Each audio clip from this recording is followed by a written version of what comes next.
Portugal Portugal এম্বাসির date জটিলতাটা ইদানিং খুব বেশি বাড়ছে এবং মিসক্যারেজ যেটাকে আমরা বলি সাধারণত, যে আপনি আগে পর্তুগালে যখন মানে এই 25 অথবা 24 জুন থেকে যখনই আপনি এম্বাসি ফেস করছেন 100% আপনার ভিসা হবে, এটা আমরা কনফার্ম ধরে নিয়েছি বা এটা হয়েছে। কিন্তু বিগত অক্টোবরের পর থেকে তথ্য আপনি ডেট পাচ্ছেনই না। আর ডেট না পাওয়ার কারণ হচ্ছে আপনার দুর্বল কোম্পানি। যখনই আপনি ওখানে ডেটের জন্য যাবেন আপনাকে ফেরত দিবে যে না এই কোম্পানি তো কোম্পানি সরকারকে ট্যাক্স ব্যাট দেয় নাই, ওরা এরপর আরেকটা কোম্পানি দেয়, মানে ওরা জুয়া খেলার মতো আর কি, আমাদেরকে দিয়ে দালালরা এটাই করে।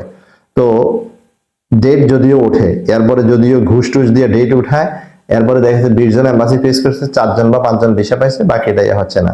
তবে আমি এতটুকু শুধু বলবো, পর্তুগালে মোটামুটি রিজেকশনের পরিমাণ এখন আস্তে করে বাড়তেছে, আর ভিসার পরিমাণ স্লো হচ্ছে, ডেটও স্লো হচ্ছে।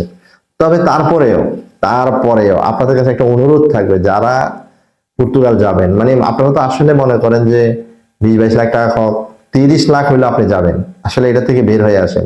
আপনি জানেন না পর্তুগালে এখন বর্তমানে যাইতে কত টাকা লাগে বা কি, এটা তারা মন গড়া মতো তারা নিচ্ছে। এই জন্য আসলে নিজেরা সচেতন হইলে আমি মনে করি বিদেশ যাওয়াটা আরো কিছুটা সহজ হইতো।